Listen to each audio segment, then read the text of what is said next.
All right. Welcome, everyone. Oh, Reni's here. That's great. Welcome, everyone. I'm calling to order the meeting of the Open Space Committee, April 15th, Tax Day, 2021.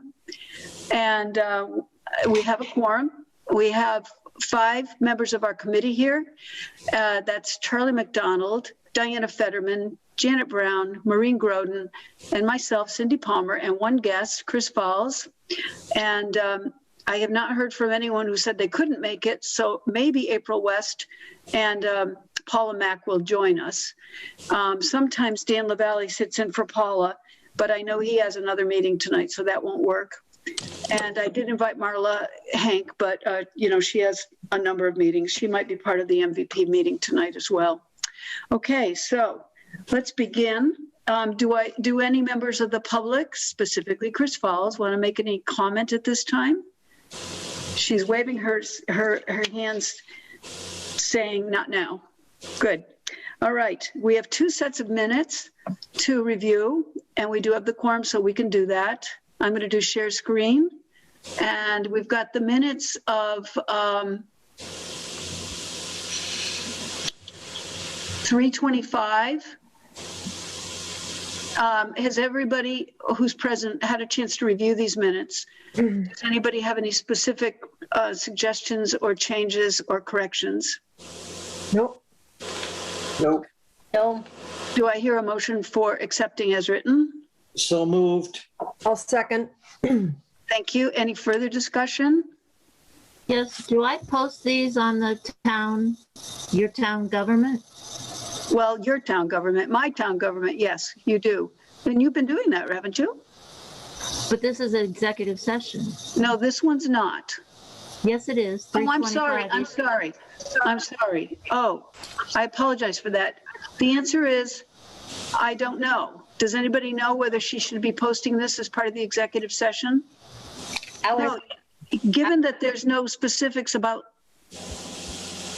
Yes, there is. Yeah, that actually should have not been shown. I apologize for that because we haven't yet resolved that issue.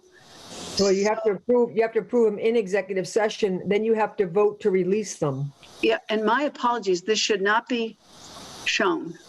So I'm going to stop share. And I think we'll hold on actual approval of those, if you don't mind, just because that issue continues to be open. All right? My fault on that one. I picked the wrong one. Hi, April. April West has joined us.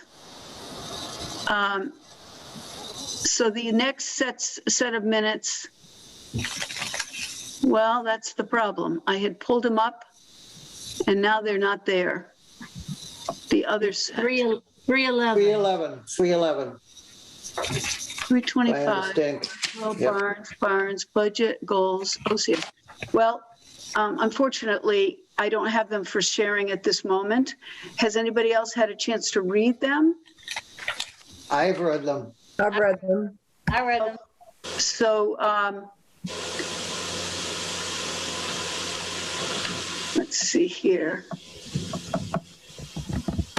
I don't want to X all these out, do I?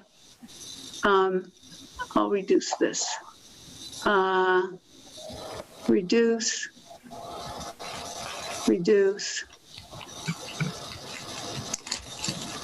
Okay. So do I hear a motion for accepting as written? So moved. I'll second. Okay. Any further discussion? None? Okay. All in favor is accepting the 3:11 minutes as written. Please say your name and your vote. Roden, McDonald, A, yes. Brown? West, aye. West? Diana? Okay, yes, Fetterman, aye. And Palmer, yes. Okay, unanimously accepted. Okay. All right, next, our committee reports. Let's try to be as concise as we can tonight, specific to open space issues, because we do have a few things to talk about. And a lot of us are getting burned out on evening meetings.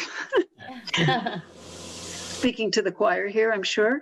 All right, so let's, if you don't mind, April, could you speak about anything related to the assessors?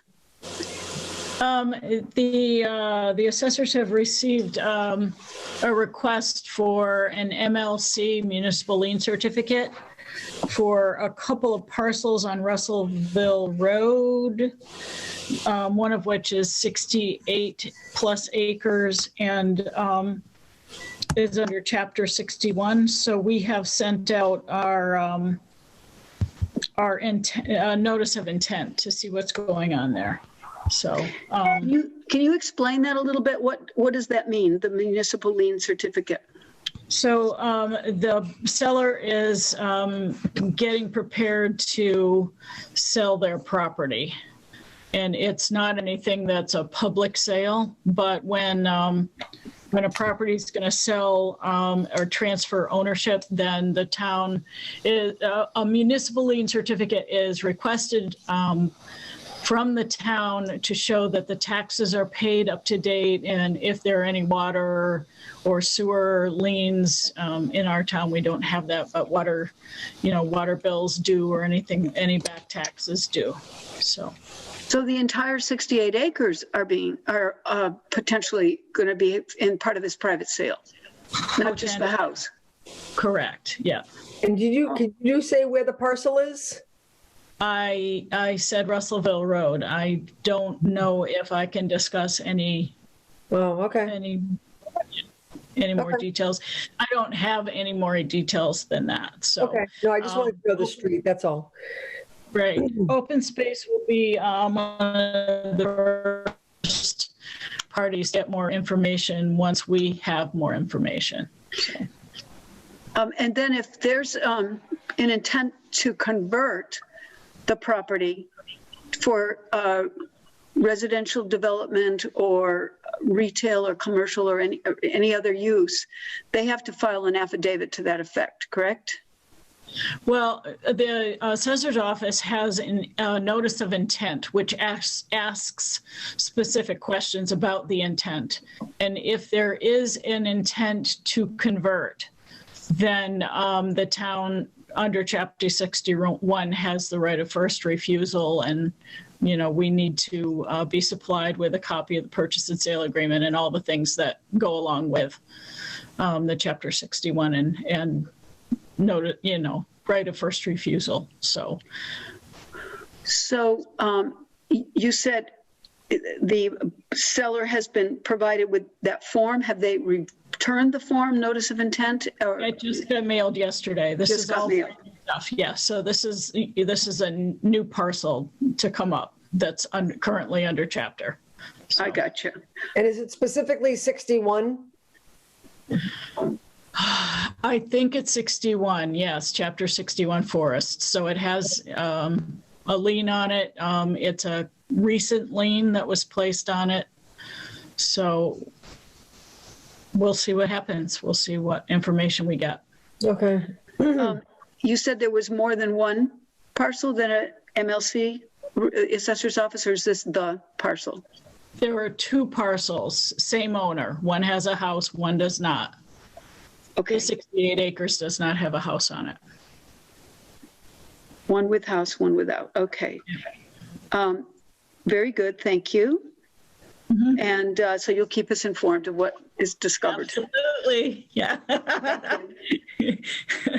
Great. Anything else from the assessor's office?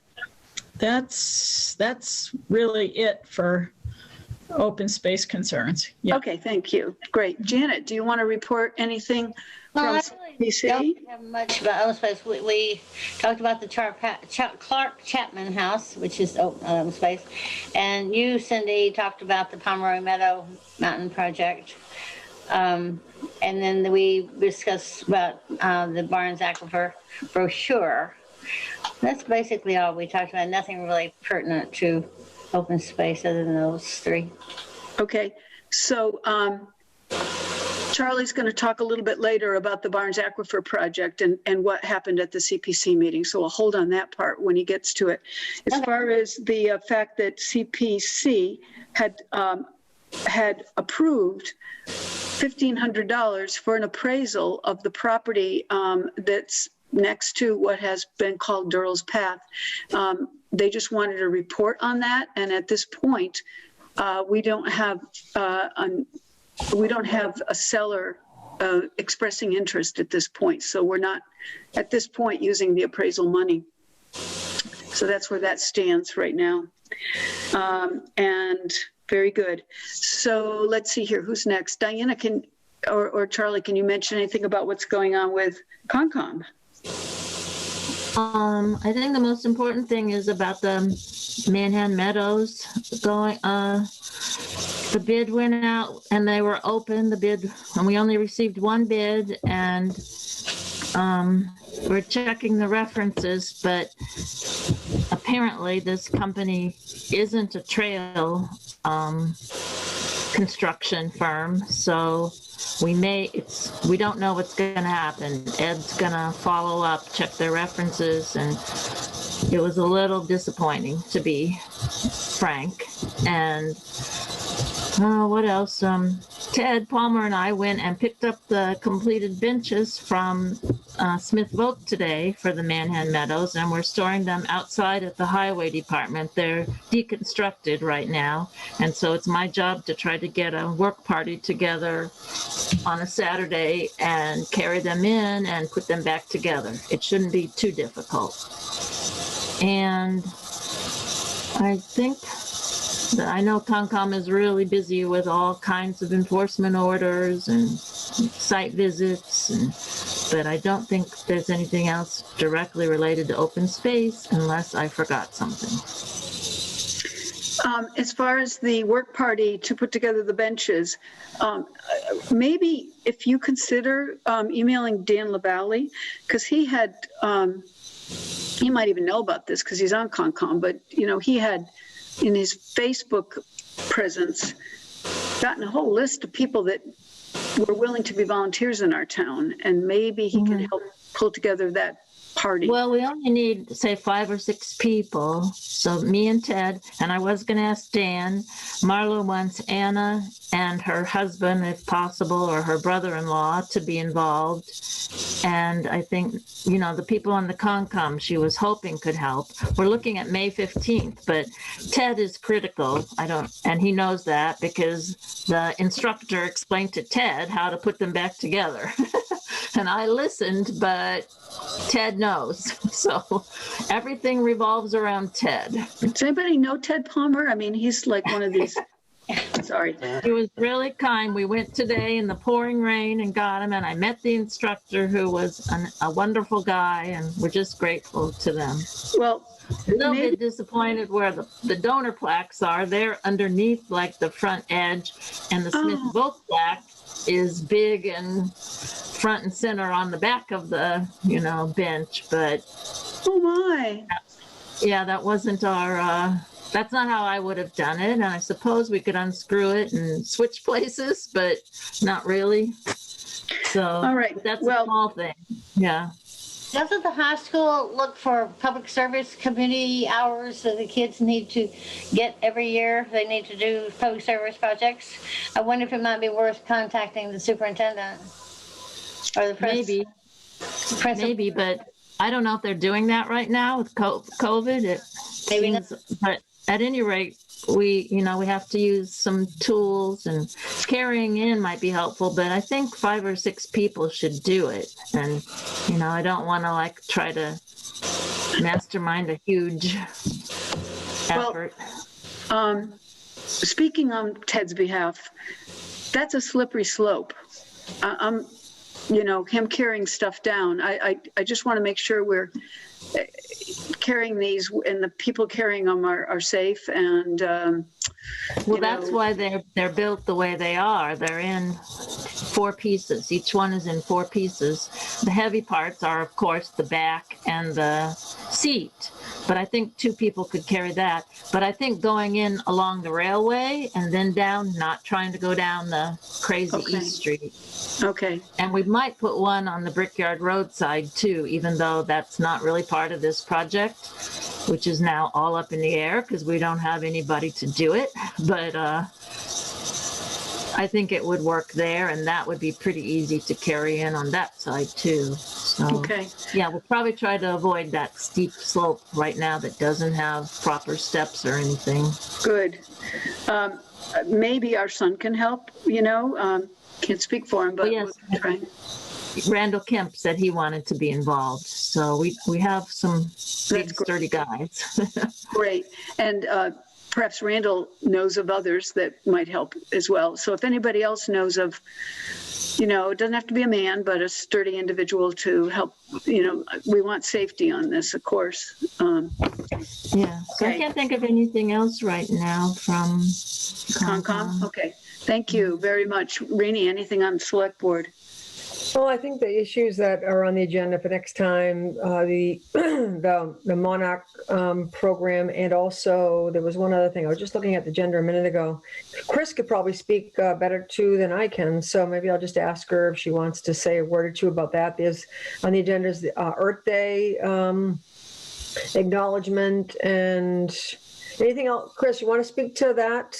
I'm submitting that. Thank you for helping me out with that. Yeah, good.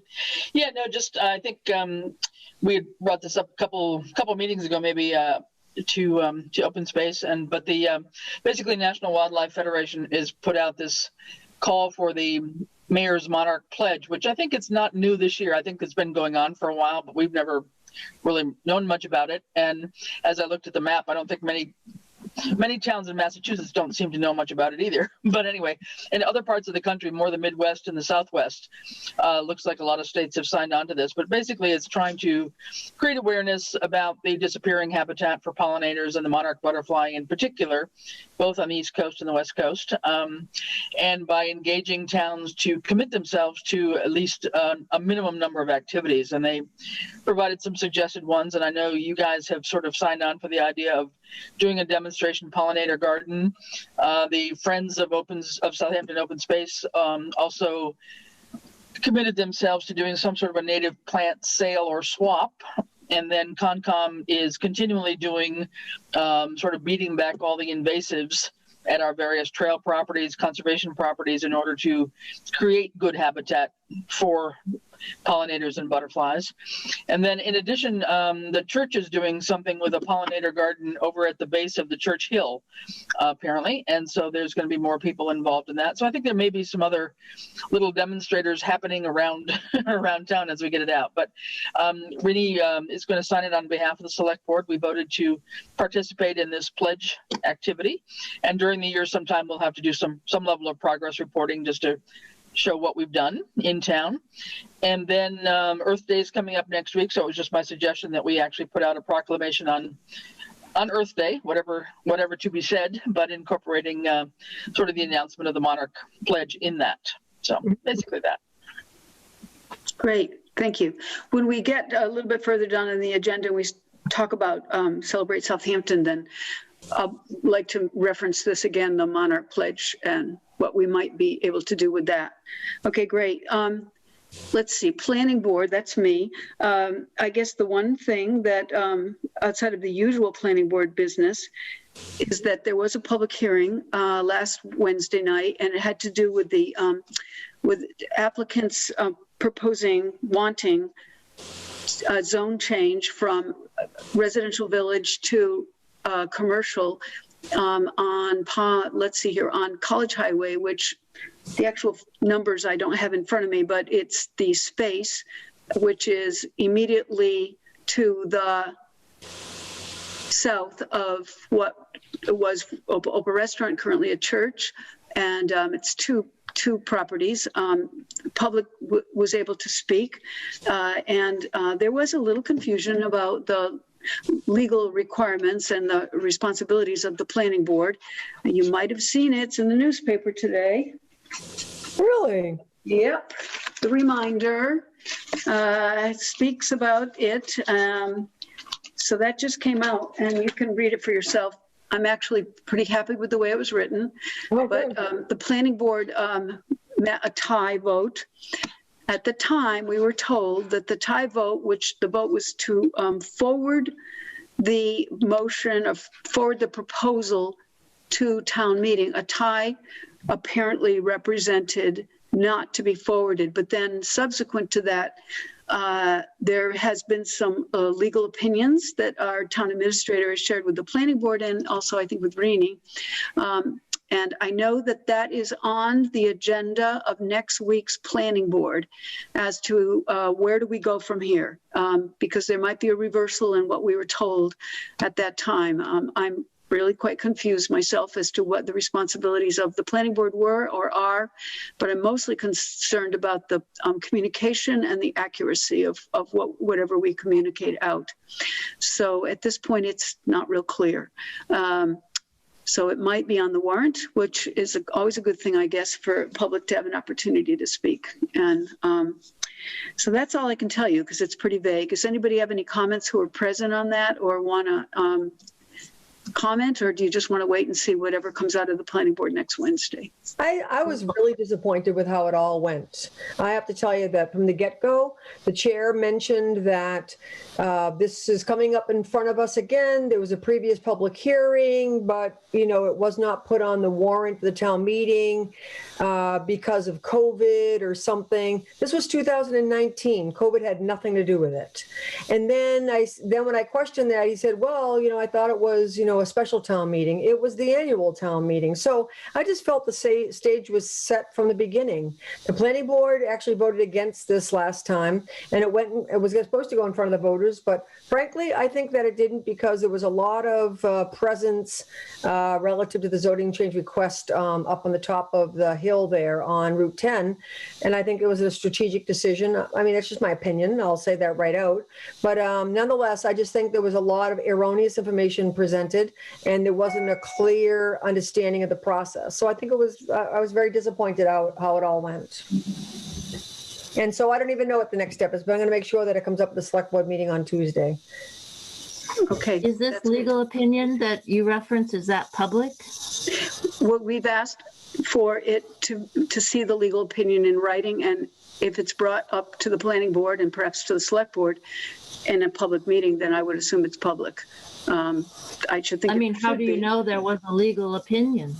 Because our town administrator told us he went back to KP Law and got an opinion. But legal opinion is actually not a public thing. It's a attorney-client privilege, and so we get opinions, but it's not something that's necessarily automatically public. But the other thing I just want to mention is that one speaker that was for it went on and on and on and on, and actually used the open space and recreation plan. One little comment out of context. I was so floored by the fact that she's trying to defend this Dunkin' Donuts across from a beautiful historic cemetery, and use the open space and recreation plan to try to justify it. So I was disappointed by the entire thing. Mm-hmm. Go ahead, April. I was also in attendance, and the town at a recent town meeting voted down a request for a zone change further up on College Highway that was made by the LaBreeze for industrial property to go to commercial village or commercial highway, one of those zonings. And one of the reasons that the town voted that down during that meeting was because nothing concrete was being presented as a plan. And that was the same thing that we saw during the planning board public hearing, was that nothing concrete was being presented as a plan as to why they are requesting the zone change. I think that's what Cindy brought up. It made that very clear that nothing concrete. Right. Yeah. So my concern for setting precedent in town for zone changes without having an understanding of why the zone change is being requested could be detrimental to the town in the future. It's not a good precedence to set to vote in a zone change without understanding what it's for. Well, there's an email that literally just came out 2 seconds ago from the chair of the planning board, and I'm just reading it right now. I think it's just the board will seek, I think it's just like, almost like minutes of the meeting. The board will seek legal counsel through the town administrator to determine how the outcome of this vote will either proceed or deny the application going forward to the town meeting. So it just goes through who voted what on the zone change. It just seems like a summary of everything. So I don't know, you probably just got that, Cindy, also. I did, but I didn't read it till I didn't see it. Okay. So I haven't read it. Okay. Do you want, well, I think I'm going to not read it out loud right now because I haven't had a chance to read it. Yeah, I am the one who made the motion to, unfortunately, to close the public hearing. In retrospect, I wish, because it was so unclear, that we had just kept the public hearing open so that we could clarify some of this, but also to not forward it for the warrant. And it was a negative motion. In other words, not to forward it on the warrant, and there apparently is the legal issue. It was a negative motion, and my rationale was exactly what April just said. We did not have any sense of the plan that these developers were going to, what they were going to do with this property, and that was quite a departure from the first public hearing. In the first public hearing, they showed pictures of what a Dunkin' Donut in this spot could look like. This time they didn't even indicate for certain that they would put a Dunkin' Donut there. So consequently, talk about precedent, talk about protecting our town and location. That was the rationale for my not wanting to support this at this time. Okay, so it's more to follow on this. I think we should just keep on top of this and look for what comes out of the select board meeting, what comes out of the next planning board meeting, and see where we go with this. Okay, let's move on, unless there's something else on that. Let's see, has everybody who wanted to given a chance to give a report tonight? I just got an email from Paula Mack, late indication that she cannot make it here tonight. Okay. So moving right on here, Charlie, do you want to talk about what's going on with the Barnes Aquifer map and publication that you've worked on? Okay, last Wednesday, we went to the CPC with an application to get support for publishing and mailing 2,500 brochures with the content about the Barnes Aquifer and the regulations or the requests and best practices for homeowners to keep the aquifer water in good shape. And we got approved for that. We presented the final draft of the map as well as the written content of the brochure. In addition, we presented the information about half a dozen printers, and the printing exercise seems to vary between about 2,200 and 2,900. And the differences are associated primarily with the postage. Postage is something that the numbers I got from Paradise and some of the others has been variable. And I mentioned to, at least from my examining, I heard of in order for us to get a real bulk mailing, the best printer would be Hadley. They volunteered to use their bulk rate. It's not bulk. It's their permit number. It's still first class. I think bulk isn't first class. Okay, well, they volunteered to use their system to get a relatively cheap printing of the mailing of the brochure. They also said if we wanted to, as a nonprofit, develop or the Friends group wanted to develop a ghost number with the post office, that would be one route for us to have much more flexibility with the printer as far as postage is concerned. So we're basically at a point where we can, once we go to the town meeting and we get the money, come up with the final design of the brochure, which you can review and anticipate. Probably Hadley, the same company that Cindy used for the brochure she sent out. Yeah, and that's basically where we stand.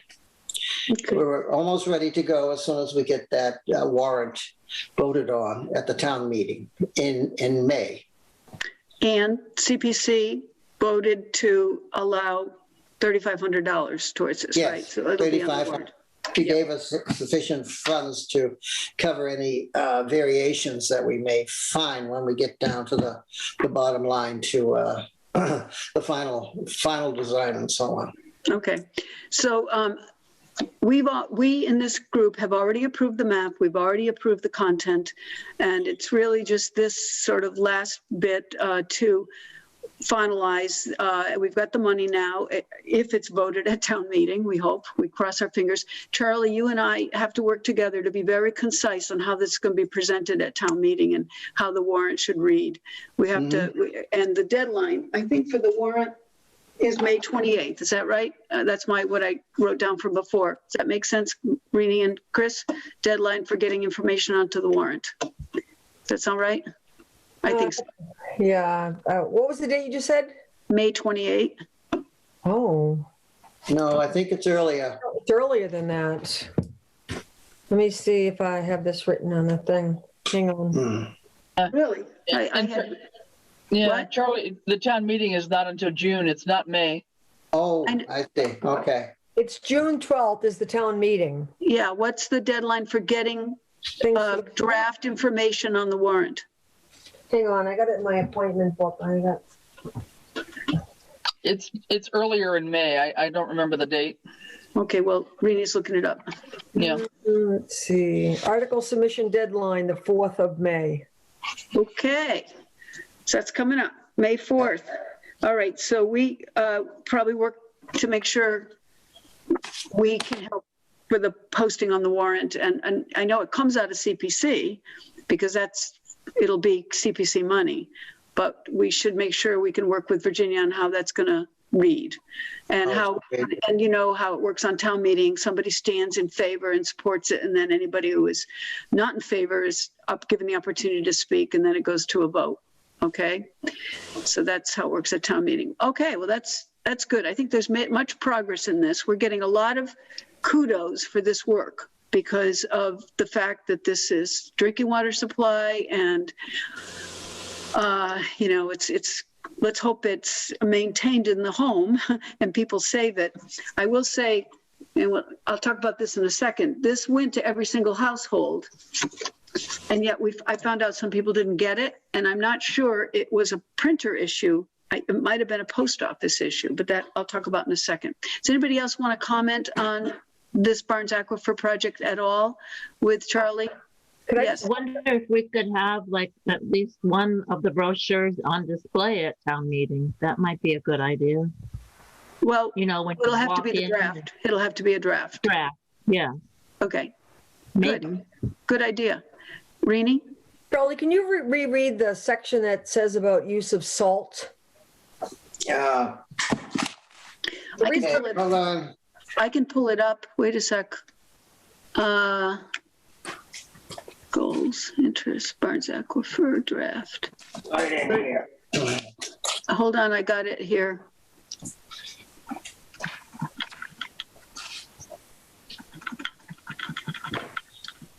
Okay, there, fertilizers, To pesticides. minimize, I have what was written here. The bottom thing, to minimize sodium and chloride levels in drinking water, use sand or an eco-friendly de-icer whenever possible instead of salt to manage snow and ice on driveway and sidewalk surfaces. The reason I'm asking is because I was on the workshop yesterday, or what's today? It was Thursday. yesterday. 2 days ago. Yeah, 2 days ago with the MVP. And Randall commented when we were talking about, you know, climate resilience and all that, he said that the state discourages the use of sand. And so I just wanted to make sure we're not giving out any kind of mixed message. He said it's because of like the turbulence and runoff and stuff. So it's like, well, if you can't use salt, you can't use sand, what are you supposed to use? He said that they use a mixture of both. So I don't know, you might want to just double check with him. I mean, I just don't want to give out a mixed message. Can you double check that with Patty? Yeah, I She's will. the one that gave that content, I think, right? Can you? Yeah, and it's also it was in the health department brochure, and it came originally from PVPC. Double check what their current position on this is. Yeah, okay. Okay, see if that's changed at all. I'm sorry, Diana, did you want to say something? Me? Yeah, No, who spoke? I'm Somebody? eating. This- I'm sorry. I'm concerned then about the salt and sand that we pick up from the highway department for our sidewalks and driveways. It is very, very, very salty and very sandy, and I just wonder if whatever they allow the town to pick up, does that meet the criteria? Because I had to pick up a whole lot of sand and stuff after what I put on my steps for safety this year. I don't know, maybe we can talk to Randall about that too. Well, I was there at the meeting that Rini was referring to, the MVP task force or whatever it's called. And that's what he said. And the state apparently discourages sand alone anyway, because of this turbidity problem. It sort of stirs up the water and it's a problem. But on the other hand, how much salt should we be using? It's quite confusing, I think. Yeah. Yeah.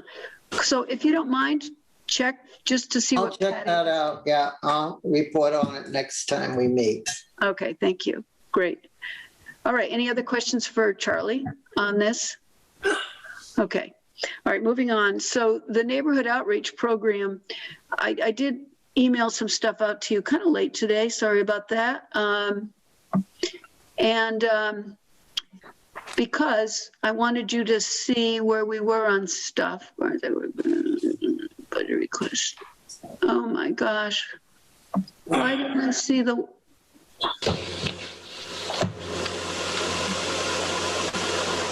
Is it behind one of these, do you think, when I've? It was in an email that I got. I know, but I called it up. Are you still there, Chris? What? Show all windows. Maybe that's it. Here we go. All right. So I did send this out to you, and I don't want to go through every single detail, but pretty much everything has been planned. These tasks are the top things that just need some people to volunteer for. And the primary one is the follow-up with our targeted landowners. Because while we've had really good response to the people who received this brochure, we are doing really well. In fact, one of our hikes is completely full. We can't take anybody else. How many people can go on a hike, be able to hear the speaker and follow COVID rules? That's the Clearwater Hike. The one on Wolf Hill, which is on May 1st, still there could be a few more people that could go on that if you really wanted to. Those are the Saturday events. The two speakers at Conan Park who were related to this brochure and this part of our program, the first one being what's in your wetlands, Brittany Gudermuth. There's about 12 or 14 people signed up for that, and that could take more. And I'm going to put that on the sign, on the Women's Club sign, the Mother's Club sign on the corner, probably this weekend. Right now, it's advertising Friends of Southampton Open Space. But that will be videotaped, so that could be watched. And the last one on this program is the Scott Jackson one, and that one's very well, has already had several registrations, and that one also more people could attend that. So if you want to, that's a Friday afternoon. It doesn't work for everybody because people work, but if you want to attend that one, that's still an option. The two programs related to targeted landowners, I've sent out letters to 60, and I should say Janet Brown was absolutely wonderful. She did all the addressing of the letter, of the envelopes, and She's also kept the Excel spreadsheet up, and it's been just so helpful, Janet. Please understand how much you're appreciated for that. Not a problem. It's easy. It's easy. Well, good, because it's not for me. So here's the issue. When the first neighborhood outreach program happened in, what was it, early 2019, Diana? We didn't ask for RSVPs, did we? Or did you? I can't remember, but you had pretty good. We did. Okay, but you still had pretty good attendance. Now, granted, there was a Yeah, dinner. we had great attendance, but I think, it was a free dinner, like a really good dinner. Yes. Money And it was at the church. Yeah, it was indoor at the church, an evening thing, and Right. So virus. did a lot of people come, Diana, in your opinion, without RSVPing? Did they just have some? No, Everybody who they came didn't had RSVP'd? I think so. Okay. I mean, Well, there could we're have been, a few strays, but I think so because we had, a real menu and we had to cater to that. So we're in a little bit of a struggle here because we haven't had anybody RSVP to these two programs, the appraiser and the conservation experts from Conservation Works. So consequently, I've shared with you the Excel spreadsheet that has been designed specifically around that. I know there's one error that Chris Fowles pointed out to me, and I'll just fix that later. It has to do with land that her brother owns. It's just a mistake. But what I thought about was if people could look at that sheet and maybe think of, especially in your map area, remember your map assignments, and call 5 people and just say, follow-up call, how are you? I wonder, have you had a chance to think about whether you'd like to attend the program on May 30th or the program on May 7th? Did you get the letter of invitation? We'd really love to have you come. This is, that's where I think we need some help. And if you just how many people got that? How many landowners were there? 60, that were made? Approximately 60. Wow. Yep. How are we supposed to get their phone numbers? They're not in the property cards. We know that. I wouldn't worry about people that are out of state. I would worry about locals. And so some of them might be in the phone book and some will be hopefully available through. Some phone numbers are on the Excel spreadsheet. Some are on there. Yeah. And some were on there. Yeah, that's correct. Okay. Yeah. So if you could look at that list and look at your map assignments and email to me the 5 that you're going to try to make phone calls to, that would be so helpful. They could be made in the evening. They could be made on a weekend. Courtesy is critical. If they say, oh, I can't make it, or, I work on Fridays, or, whatever, you can say, thank you. Thank you very much. And you can also say, we just kind of wondered, have you thought about what your long-term plans are for your property, and just start and engage them. I can't make all those phone calls, and we can't make calls to every single person either. But I urge you to make some of those calls. How do people feel about that? Okay, where are the 60? We have this list from Janet that goes up to 127 or something like that. Point out. Is that Mark? 139. Anyway, where now if I know what my map assignments are, but what out of the 60? Where is the listing of the 60? Cindy, point out to them about the $sign, the pound sign. Like you said, the pound sign. Okay. Thank you. Yeah. Oh, okay. So the thank you. pound That's signs- what it is.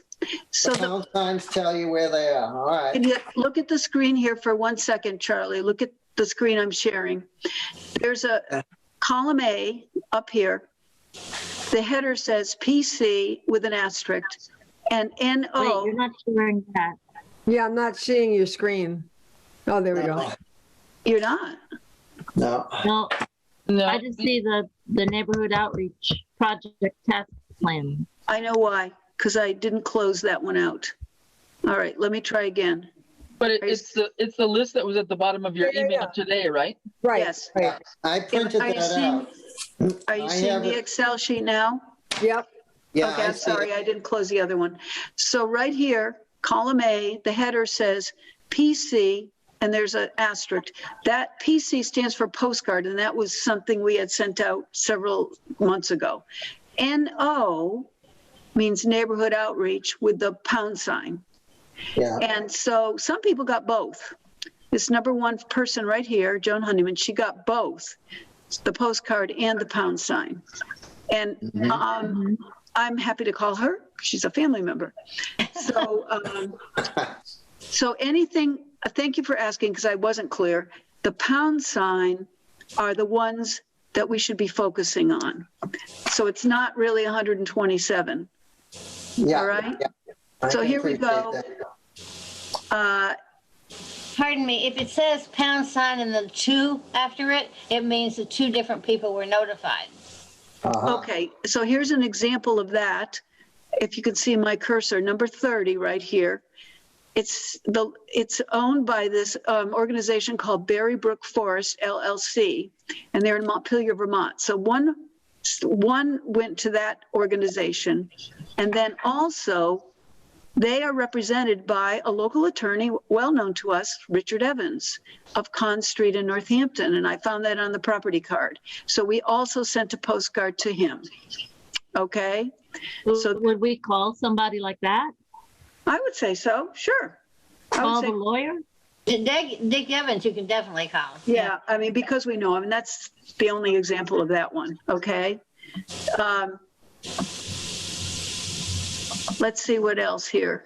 So here's the reason we didn't send one on this one, Richard Lohr, who is a big landowner, is because I think he's in another location, right? We Was a little bit farther up, yeah. yes. So that's why it looks like there's 100 and something names on here, but some of them didn't get the post. They wouldn't apply because they got the letter under another section, under an. I can't find it at this moment. I think he was above here. So I'm actually wondering if some of you know these people, like right here. This person is the widow of Robert Hendrick, and her daughters, I think Leona's, quite elderly at this point. I spoke to Christina Madsen, who knows them pretty well.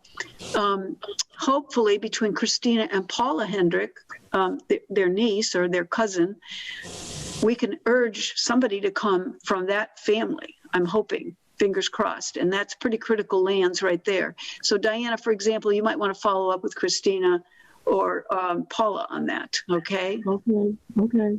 But there's a phone number on that one. Yeah. Well, we're not supposed to call Leona. We've been warned about that. That is true. That is true. That's why we have information. We know things from past connections. I'll call this guy Henry Garrick because I've already talked to him. He owns the top of Pomeroy Mountain, and he expressed interest. Here's the Peter Frary, Richard Frary Jr. land. This is all that land, all those parcels at the lower end of Pomeroy Mountain, which is going up Southampton Road towards Westhampton. It's currently newly posted private property. And we sent to 2. See right here on number 14, Janet put pound parentheses 2 because we sent postcards to both of them. I don't know if anybody feels they know Peter Frary or Richard Frary Jr. and are comfortable making those calls.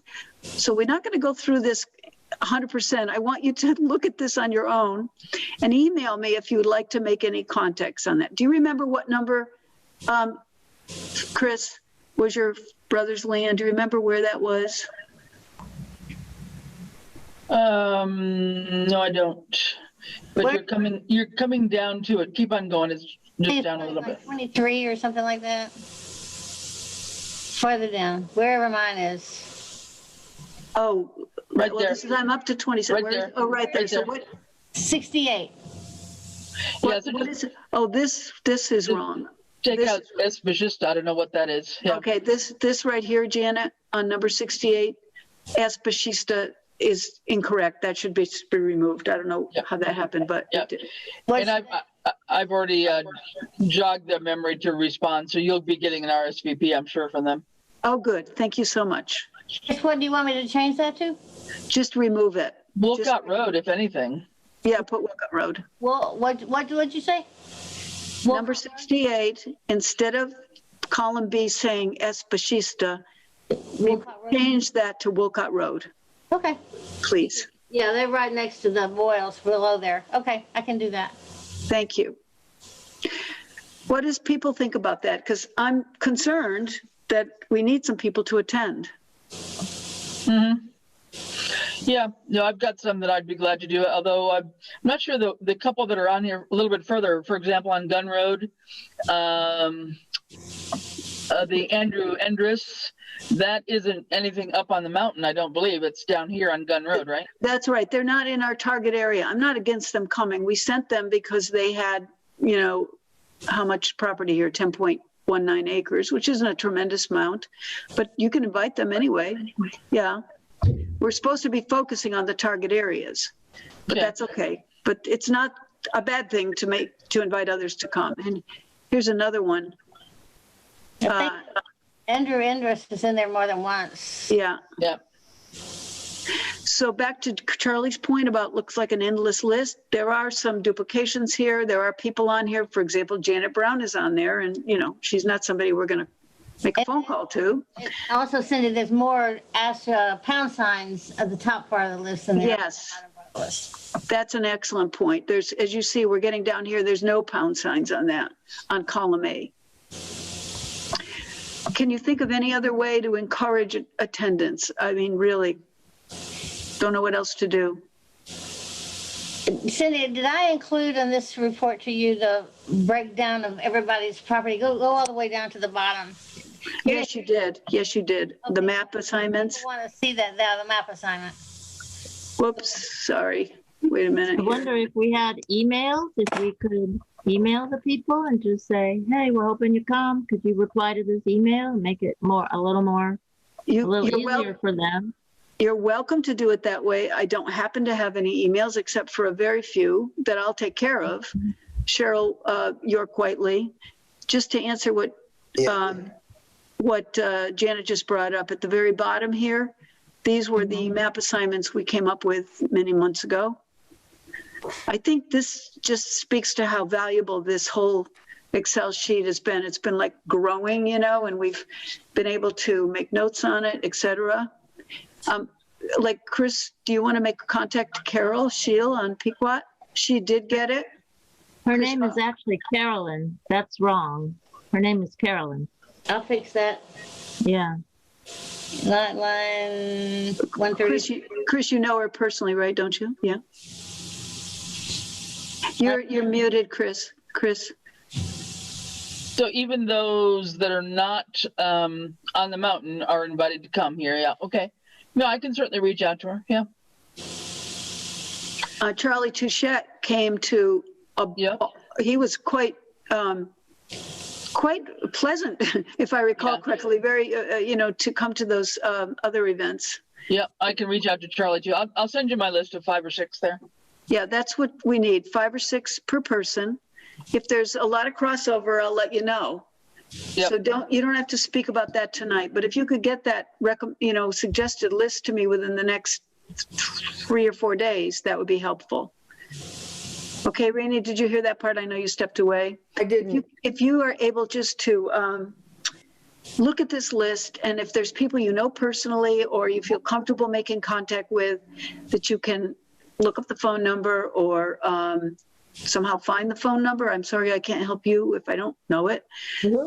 And just email that list to me as to who you're going to contact. Actually, to me and let's alter this, to me and just to me, so it won't be too confusing. I was going to say to Janet also, but then if there's duplicates, it won't be confusing for Janet. Okay. So, okay, just to me. And if today's Thursday night, if you can, maybe by the end of Sunday night or so, spend just a few minutes looking at that. And then you can make your calls anytime, right?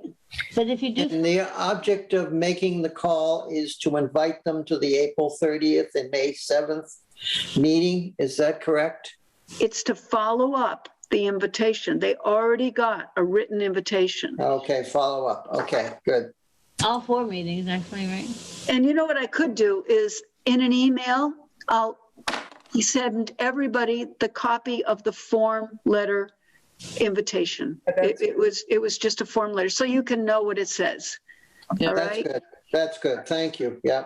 All right, I'll do that right after the meeting here, so you'll see what it said. And just a point of clarity, if there's no pound sign, that means they were not invited by letter, right? Yes, that is Okay. correct. Thanks for clarifying it. Is So everybody? we're only reaching out to the people that actually have a pound sign. That is correct. That is correct. We were trying to stay within the target area for the most part, target areas. So And I Charlie's right, it's April 30th and May what? 7th. So I'm assuming if you get an email and more than one person knows somebody, you will stop somebody from calling, right? Yes. Yes. Let me send you a confirmation. If you send a list of 5 names, I'll send back to you, yes, thank you very much. Please contact those 5 names. So Okay. if somebody else sends me one of those names, I'll say, no, Reni's taking care of it. Okay? Mhm. I am getting all the open space committee emails, and I've gotten a lot. So I'm comfortable that if somebody RSVPs through the email address that we have, that I'm going to be able to, that I'm getting it. In fact, I check it like 4 times a day. It's going into my, it goes into my junk mail, but that's okay. I check it all the time. All right. Thank you. So that's the most critical follow-up that I need help with. But in the meantime, there's a few more things. Let me get back to the task list here. Where'd it go? Budget, program task. Okay. Here's where else we need help. Who would like to volunteer to be at one or more of the Conant Park dates, which are, there's 4 of them. 2 of them are for these special landowners. That's April 30th and May 7th. And 2 are for the ones related to the brochure, April 23rd and May 14th. I need someone to help, to volunteer to help come around noon, to help wipe down the tables, to help set up where people are bringing cookies and we have beverages. Somebody needs to go. I mean, I can do all of this because I've done it, but I would love some helpers. I'll give you the permit. You go to the police station and get the key for the restrooms. I have sanitizer, I have extra masks, and I am creating a sign-up sheet on a clipboard. Oh, I see Diana Fetterman's hand is raised. Yay! I said I would do that. I think I'm available all those dates, so I can help do that. And I see Chris Fowles doing it the old-fashioned way like this. Thank you, Chris. All right.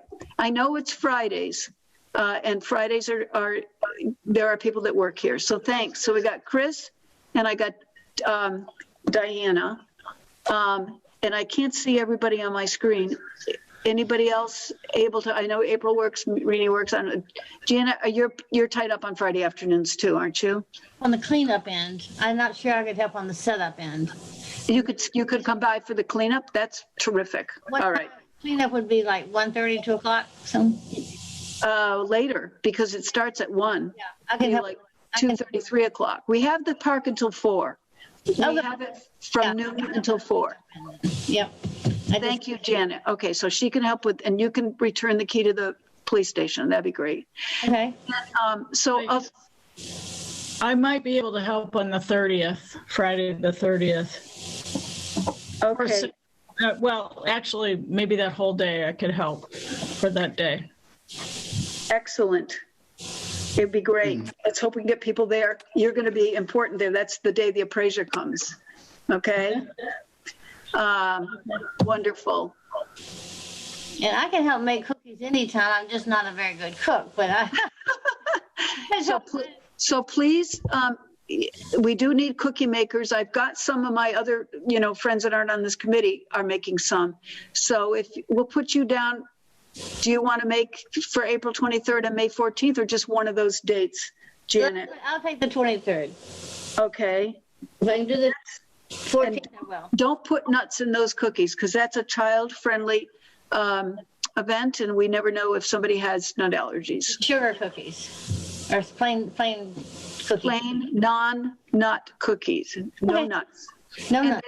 And you have to put them in baggies because we're doing this COVID safe. It's 3 per bag. How many cookies in all? A couple of dozen, 3 dozen? Yeah, that'd be fine. And I have the baggies. I bought them at the dollar store pretty cheaply, so I'll give you some, okay? Sounds good. Chris, pictures.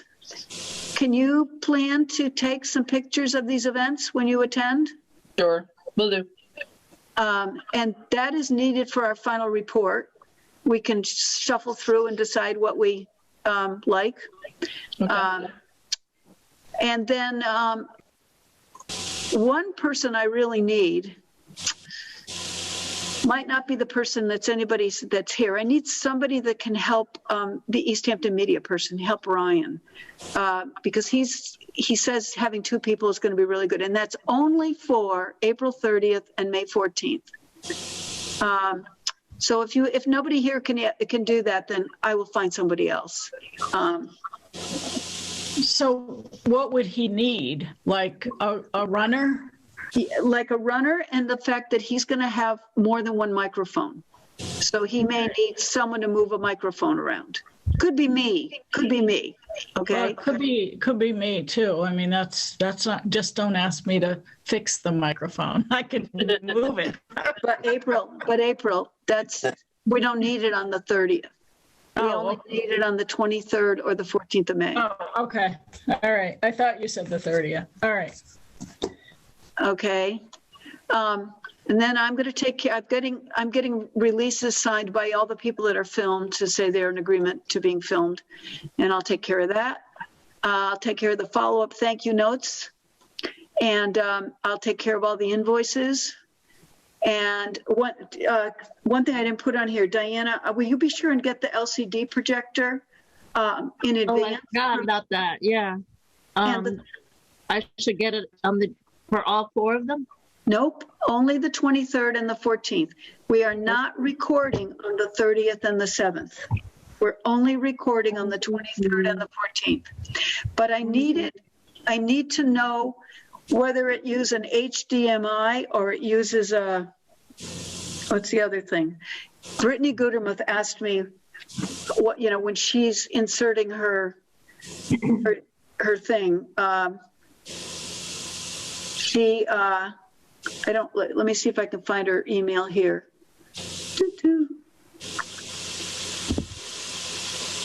I'm not sure I would know just by looking at it. I'm pretty sure She I wonders wouldn't. if it's a VGA, an HDMI, or something else. Can you ask that man at the church? Is he the one who knew so much before? He's not there anymore. Oh, he's You not? mean Jim Belisle? Jim Belisle? Yeah. No. All right, then if you can get it, maybe I can take it to like Staples or something and they could tell us what it takes. Well, I'd rather not do that. You might talk to Dan also. Oh, Dan I might think know. maybe Dan LaValle would be a Yeah.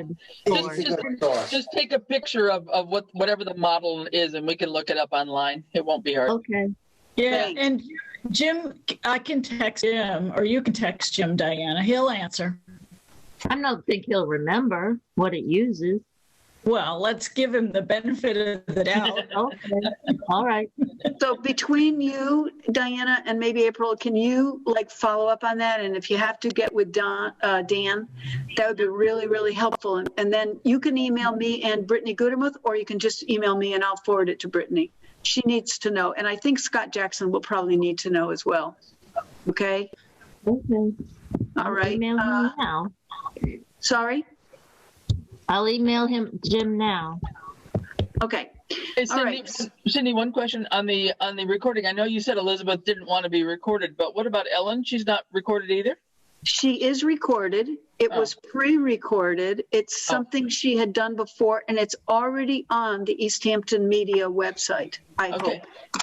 Oh, okay. I hope. I clarified it with them earlier this week. I didn't do a follow-up check on my own, but I can. And did we decide if we're getting a screen of any kind? Yes, my neighbor has a screen. Okay, thank you. I took care of that. Thank you very much. So I will bring the screen. Got to write that down to remember. Okay. And there we go.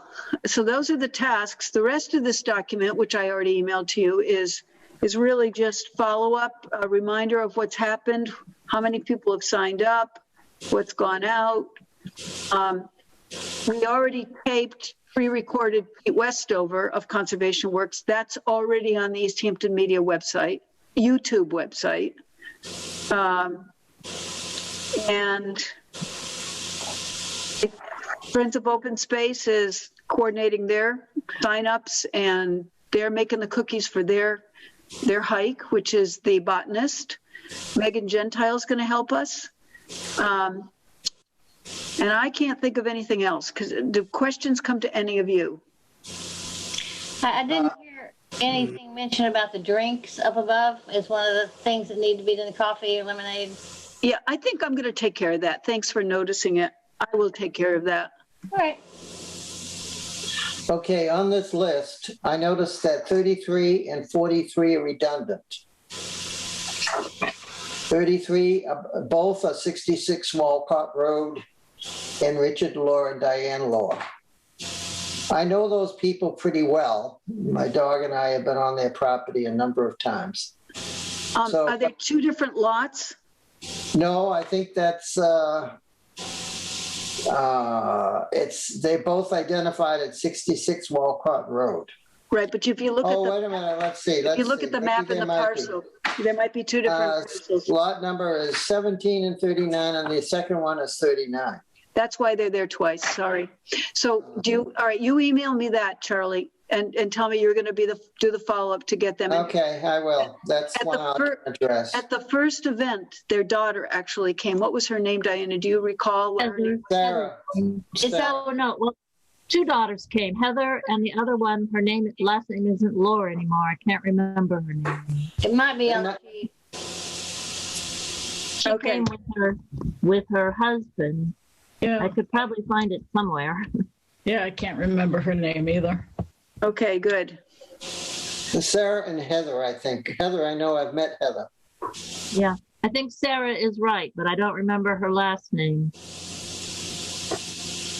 Okay. Anything else on this? I'll write you, Cindy, about going to them. Okay, super. Okay. All right.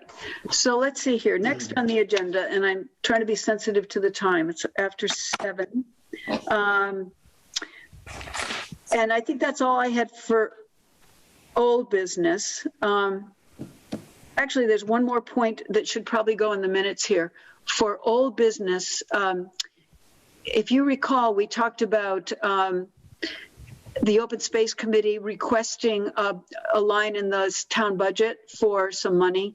And Ed sent me the specific form required to have that go before the Finance Committee. And then he wanted rationale, which I can certainly understand he wanted it. So I did come up with some rationale. I sent him this based on the fact that we send emails, phone calls, mailings, and other enticements to get people, like with refreshments and expert speakers.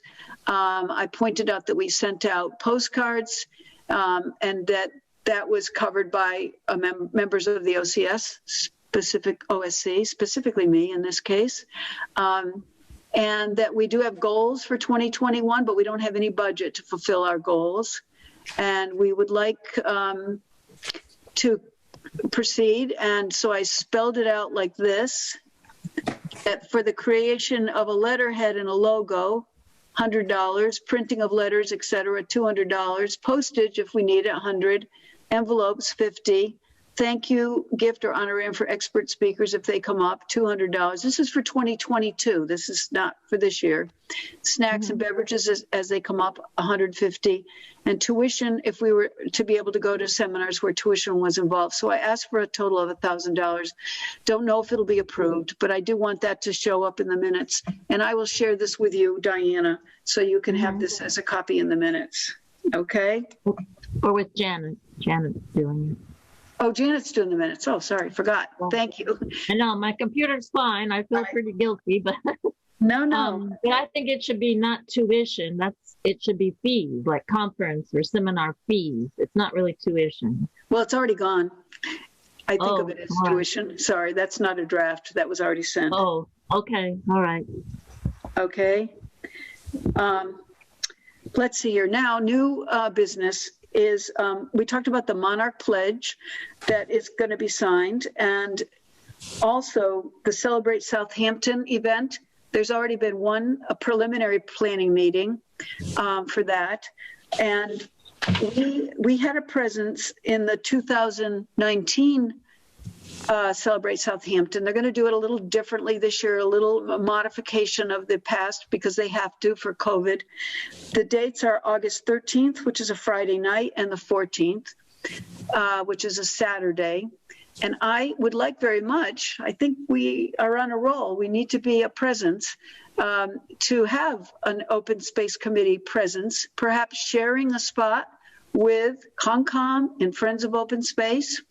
And very specifically, this is my proposal, we perhaps have a handout that we can give people about pollinators and the value of pollinators. And I've actually got a copy. Remember we got those a couple of years ago, Diana, when we went to that thing about pollinators? Yep. Here's the big problem. I am not available for that. I'm actually on vacation that weekend. Would anybody in this committee be willing to take over that whole process? Of course, I will help in advance and support it, but I just won't be present. And so we're talking specifically Saturday the 14th for a few hours, not the whole day. I think it's going to start at 10 in the morning with the memory speaker, and there's going to be a little mini parade they're talking about, but it's only going to be a few hours, and it's probably going to be at Conant Park, and it's probably going to be under one big tent, not separate little tents. Anybody want to volunteer to kind of be present, and maybe more than one person? That would be ideal for that. Cindy, I'm kind of already there. I'm part of the organizing team, so I'll be there for sure. And you'll be busy doing other stuff. Thank you. But I don't, you can't be standing in our area the whole time. And this is Janet. I will probably be there with a community presentation, but Mrs. Walunas was at our meeting, as I said, at the CPC, and the name was going to be called Let's Celebrate Southampton. And there will be tables for various people, committees and organizations to present their information and stuff like that. So if Open Space wants to have a table and put some brochures out and stuff about the Barnes Aquifer or anything like that, that might be a good place to do it. And if anybody wanted to volunteer to set up a table there, I guess you need to get in touch with Tammy and see if you want to do that. Charlie, you might be there. I figure you're going to drag me in, but that's all right. I'll do it. I think I'd enjoy that, actually. I also would think that if it's possible to get some of those brochures that we got from Kestrel about property dispersion, all the legal. Sure. I have a half dozen of them still, but I think we can get more. Good. I'm an equal opportunity delegator, Charlie, so it's not like you were picked on. So, I thought there was some age discrimination there, that's all. All right. So, Charlie, I'd like you to be the coordinator of it for the table. So, because we know Janet's going to be there, we know Chris is going to be there, but I need somebody to sort of, and I'm on vacation for the 2 weeks. And that's the last day of my vacation, but we can figure it out ahead of time and I can support what you need. But if you'll be the kind of coordinator person, that'd be great. Fine. Also, if anybody needs, I have a very nice camera, and for the previous events. If you, Okay. Chris is going to do, but I can bring my camera also. Oh, okay. Well, if you're going to come to these, you need to email me because I'm keeping count of who's going to be at these events. Okay. So, all right. Okay. I am. Okay. So that's great. Thanks. So the next part is, all right, I had on my list, I don't think I put it on the official agenda, that we should be reviewing the proposed bylaw that's come out of the bylaw committee that's going to all towns and committees. But I am actually not going to do that tonight. And the reason is couple reasons. I really think you should see it in advance and have a chance to look at it. And I did not email it out to you ahead of time. So I'm going to hold off and do that for the next meeting. Chris, what's your hopeful deadline on finalizing that? You're muted. Yep, yeah. Thanks. Nothing too urgent. We were hoping to get feedback within the next, well, it had gone out many months ago, actually, and we resent it. And we've got a bunch of comments in from various committees now. So I'd say, within the month or so, by the middle of May, we'd like to have it just because we're working on it. It's not going to be anything for any kind of action until, a special town meeting in the fall. But it's basically just conducting business as a committee, how you conduct your business and what the membership of the committee is all about, those kinds of things. So let me ask you a question, because I was part of the meeting where it was discussed last night. Based on the comments you've received so far, are you going to be redoing it as a draft and then sending it back out again? In other words, if I was to present it to this group, would we be going back to the first draft? Ma'am, yeah, you could probably wait, because I think most of the committees came back. There's only like a couple committees that even had comments. The rest of them said, no, looks fine to us, nothing really. So master plan is the one that had a lot of comments. Bylaws will be meeting again in about 10 days, 2 weeks. So I'm going to assume we're going to try and incorporate those comments into that draft. So why don't we say after the next bylaws meeting? So wait until the very end of the month, and I'll get you a new draft copy that you can send around to this group. How's that? I love it.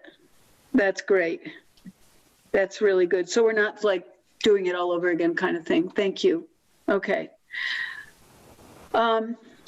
So there's one more thing, and that is that I received an email from Francine Tishman,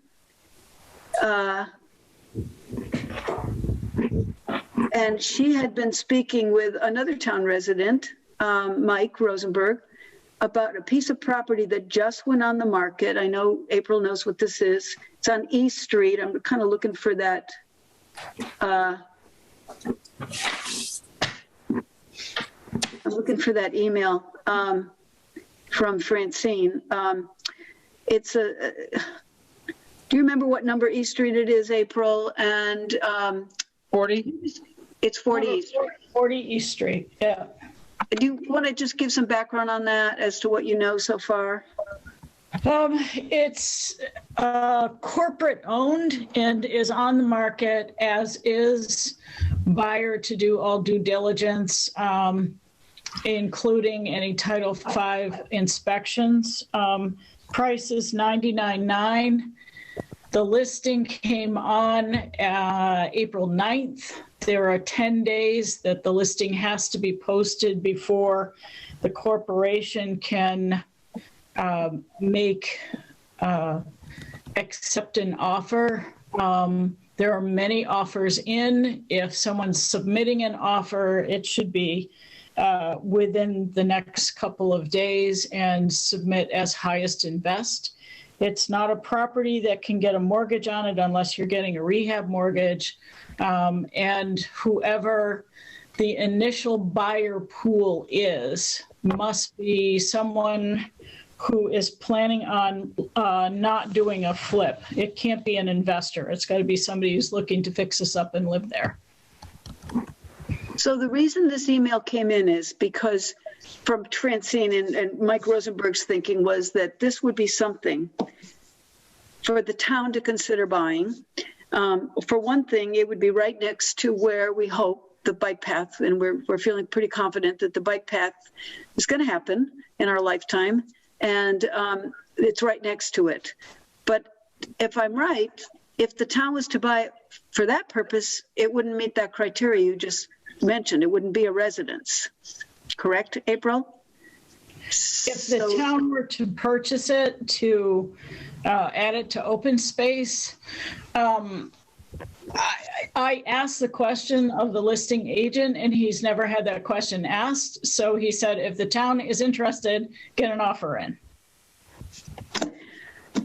But if the offer was based on having it become open space because it's part of the bike path location, then we were to turn around and be told, no, you can't if you don't have somebody living in there.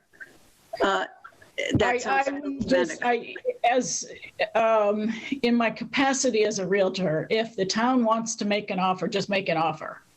A municipality is different than either an investor or a buyer making it a primary residence. We kind of are in a third category.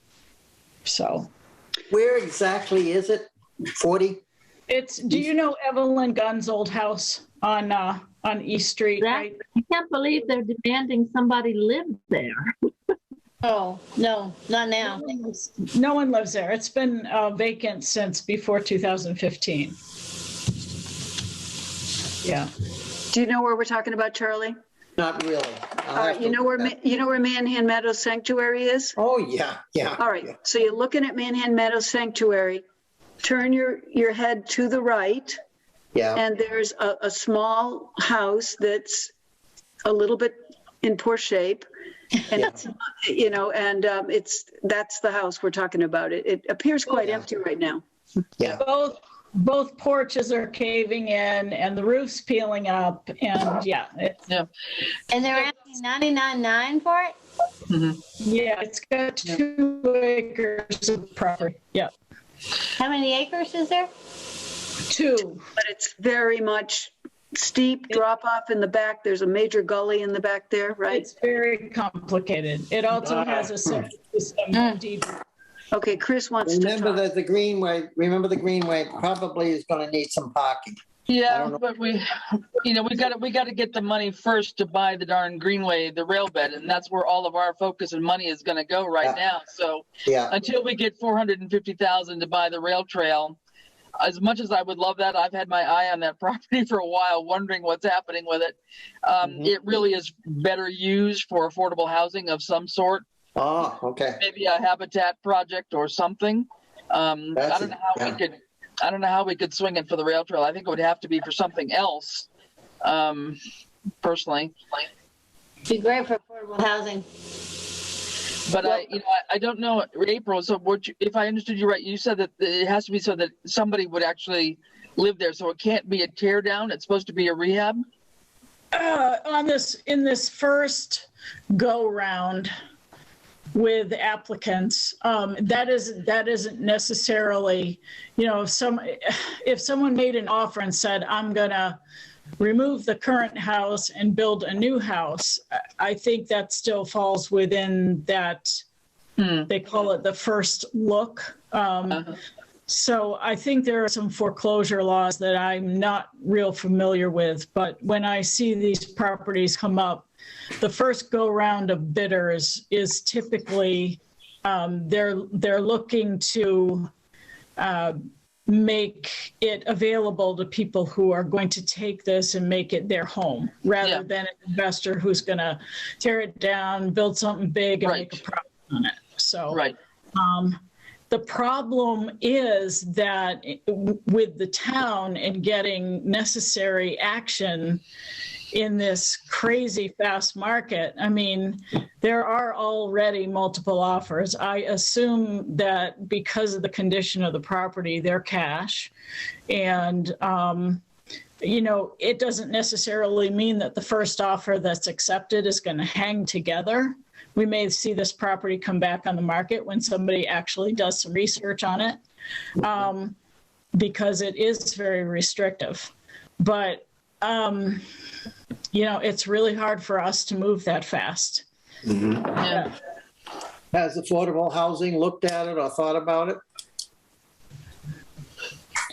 I think they're talking about it, but again, in order for, monies to be expended, we have to have some town vote. Sure. Yeah. Yeah. And the problem is with housing, they're just now starting to look at the whole idea of a housing trust. If they had a housing trust in place, Right. that would be ideal. They'd have the ability to jump on this, and they don't now. So I think we're all in the same boat where we'd love to, but how can we make it happen in the time frame? I mean, the 19th is when the mortgage company would be opening the first bids. Is that right? Or knowing the first bids? They probably already know the bids, and I'm not exactly sure who the owner is of this property. Because there isn't a foreclosure deed that I've seen. Someone else lived there for quite a few years. A young man lived there. Yeah, but somebody's been paying taxes on it all along since then. So right, he passed away in 2015, so somebody's been paying taxes on it. Because I thought the gun still owned it. No. And wasn't it condemned after the man moved out? There's no condemnation sticker on any of the doors. Good. I thought after he moved out, it was just not habitable, but I don't know. There are some taxes due, 200 and some change as of fiscal year 20, and for fiscal year 21, 337 due as a water lien. I mean, those are not a tremendous amount of taxes. Yeah. And April, just to clarify, you said that there were some easements or something on it, or other restrictions, or? So there is a septic deed restriction. So anything on that property I read it very carefully today and printed it out. So no other structure, the current structure or any other structure being built on this property in place of this house can be any larger than a 2-bedroom. This lot will only sustain a 2-bedroom septic system. And the septic system is very close to the road. And if the sidewalk for the new East Street improvement is going to be along the front of this house, I don't even know how that's going to affect the septic field, which is the mounded septic leach field. So this is not on town water. I would have thought it was. It is on town water. It's the septic system that has the deed restriction. Yeah. Gotcha. Okay. Sorry. Misunderstood. Well, thanks for that. I don't know. Yep. So April, based on everything you're telling us, even though there's been bids, once a bidder starts looking into some of these really sticky details, they may withdraw because they may not be able to do a septic system. They may want to do something different. These are the points you're making, that they're right. It doesn't mean it won't go through. Yeah. Right. It's a vacant property that's been vacant for 6 or 7 years. I assume it's a bank foreclosure.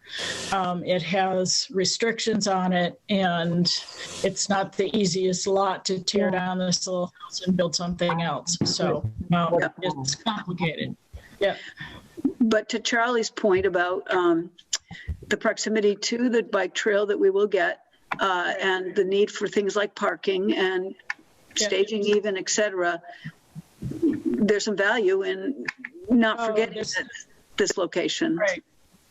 That's why if the town had flexibility with an account, like a trust, like Chris is talking about, to jump in quickly without having to, go through all the hoops and that are required for a town purchase. So the trust could jump in, make an offer, maybe even buy it and sit on it until the town moves through all of its processes, and then can actually take ownership and reimburse a trust. That's how you could build an easier or more flexible system within the town to be able to pick up properties that come on like this. I don't think we have a lot of them, but Yeah. Yeah. We do have a ton of money at the CPC level for housing Right. initiatives that we've never really been able to use, but that too is going to go to town meeting, right? So, Right. And the timing is such, we were talking about, deadlines for the warrant, but the same email from Francine went to Virginia Ahart, and she immediately thought of that money and the fact that she personally, I think, would love to see a project come forward to be voted on. Yeah. As far as our action, I don't know that this committee, is there any action we should be taking right now, or just be informed about it? I mean, what do people think? Just make sure everybody's aware of the possibility there, that's all. Okay. So next Wednesday, also part of the planning board meeting, it's a joint meeting with the Housing Commission to talk about where we're going. There was a DLTA grant awarded jointly to the Housing Commission and to the Planning Board to look at the housing production plan. I don't know if this specific property will be brought up or whether we need to talk at a whole different level at that meeting about what we can do jointly for helping to get more affordable housing for our community. But I know that probably members of the Housing Commission are aware of this whole thing right now. I'm pretty sure that they've been made aware. So how do you set up a land trust in the town of Southampton? What heroics do you have to go through? Well, I didn't hear land trust. I heard housing trust. Two different things, probably similar in terms of how it's stand up. And I don't know the answer. I don't know. Something we could think about. I know they have one in Easthampton. It's been around for decades. Don't know the answer on that. All right. So I don't hear anybody else want to make comments about this property and this issues. Rini, you want to say something? I want to mention something about the housing trust. So Jim Senni had actually sent an email to the select board. So there will be a presentation on that. Oh, when is right away? May 4th. Oh. Do you want me to read it? Do you want me to read it to you? Yeah. It says, well, there's a bunch of emails. Just let me find it. As the chair of the Housing Authority, I'm sending an alert regarding our upcoming efforts. The Housing Authority priority for the coming months is the creation of a housing production plan, a key component of which is creation of a Southampton Housing Trust. So there's a presentation by a speaker on May 4th. I just literally forwarded this to Ed to ask how long this person would have. And I'm trying to find this person's name is coming. I haven't got a confirmation yet on the time. Shelley, Goehring of MPH, Massachusetts Housing Partnership, is available to present virtually to the select board on 5/4. The topic is creating a town housing trust. And so we said 20 minutes with a 10-minute Q&A. So that's probably going to be like 6:15 to 6:30 on the 4th of May. Good to know. That's great. And you've answered one question, which I was not aware of, that a housing trust is part of a housing production plan, which I find that interesting because I think we've had a housing production plan in the past, but we never had a trust that I know of. So interesting. Okay. We're all getting informed on this. All right. So it sounds like there's more to come on this whole issue. We need to be informed. We need to keep our minds open of all these possibilities. So that's all the business I have. Is there any other business anybody wants to raise tonight? Yes, I'd like to introduce at least a new topic. Have you ever heard of the Western Massachusetts Masters Gardeners Association? No.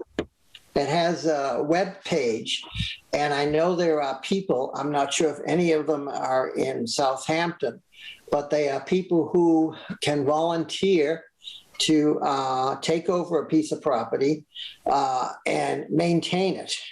Now, usually they have to be, one, given the plants, and two, maybe as incentive, they take courses, and maybe we could support them taking those courses from, say, money out of the 501c3.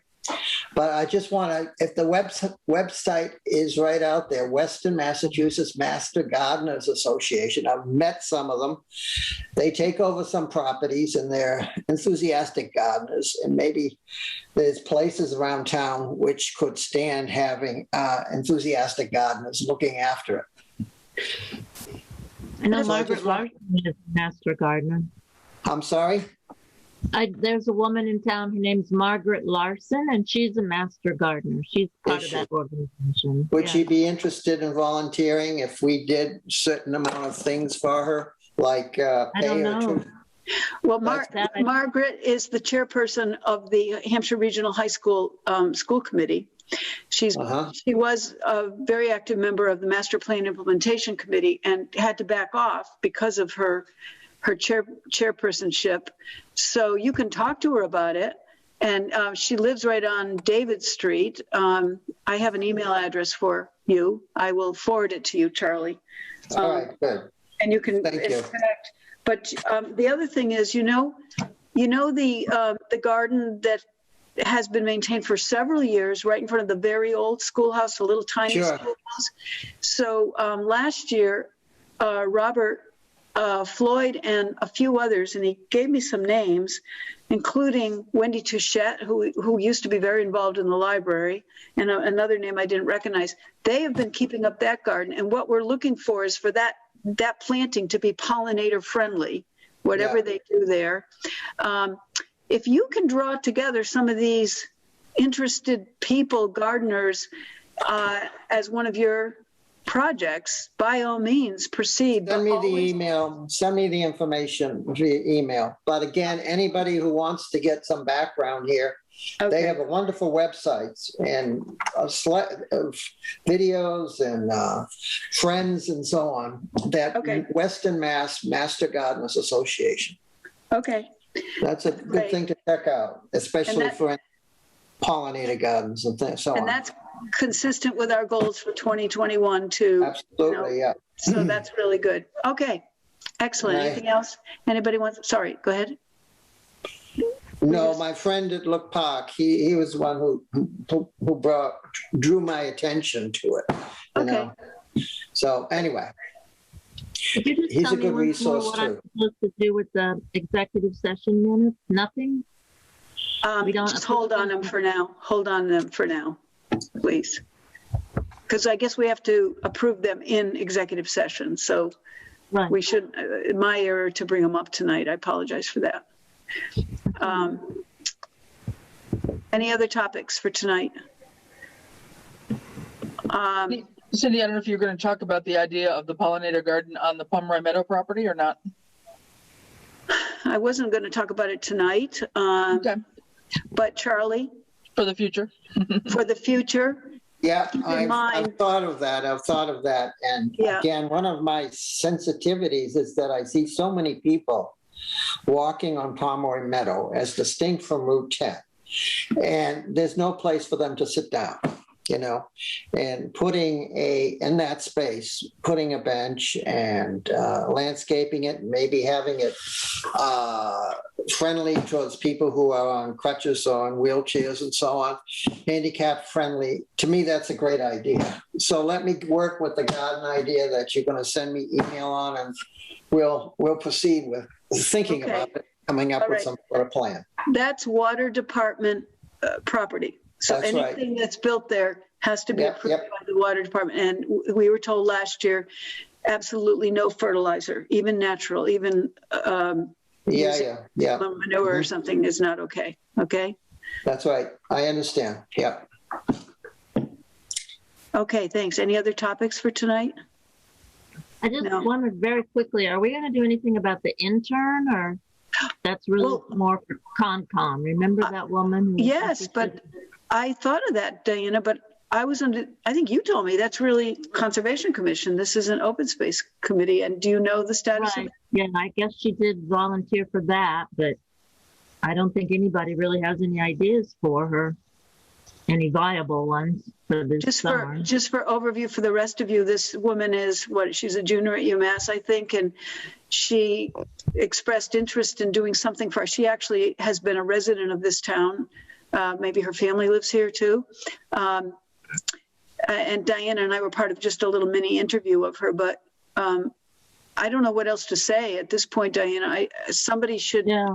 are we responsible for her, or is Concom? That's the question. No, I guess it is Concom, but I think they were, I don't know, because all the projects now aren't happening this summer. So, I mean, if we had something that we thought she could do, then I think Concom would be okay with that.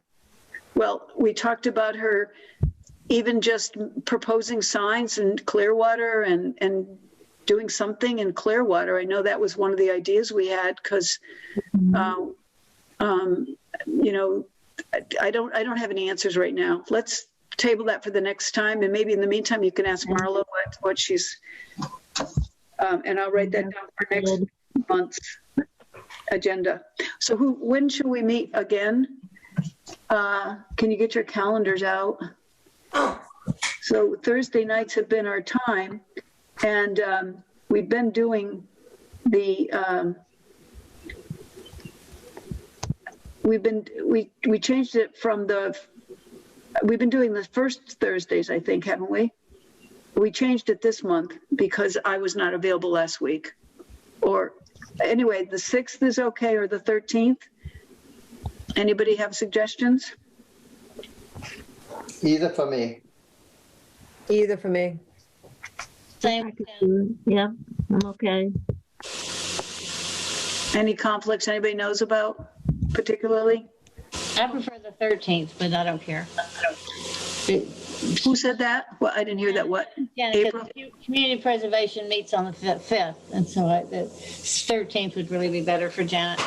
All right, then let's go ahead and let's schedule it for the 13th at 6 p.m. Okay? So that's May 13th, 6 p.m. Great. Thank you.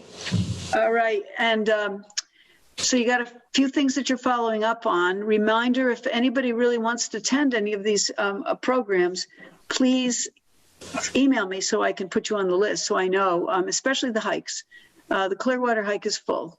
How many people was that limited to? Just curious.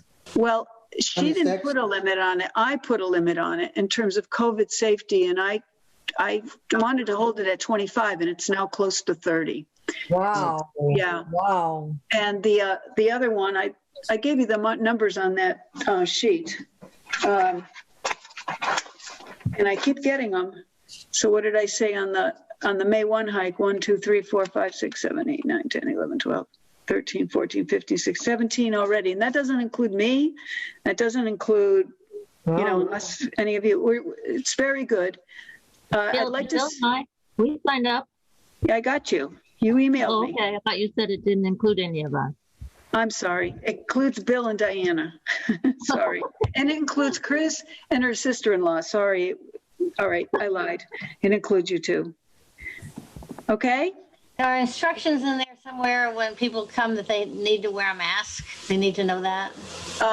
I'm going to be sending out advance emails about it right before each of these hikes, and especially the Clearwater one, because I don't think we should have them parking on Glendale Road.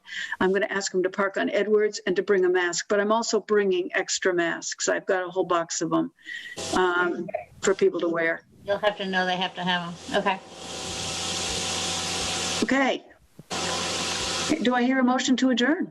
So moved. Second. Thank you. Is this unanimous? Just anybody opposed to adjourning? No. I'm going to take it as unanimous. Thank you, everybody. All right. Take Bye-bye. care. All right. Bye-bye. Bye-bye. Bye-bye.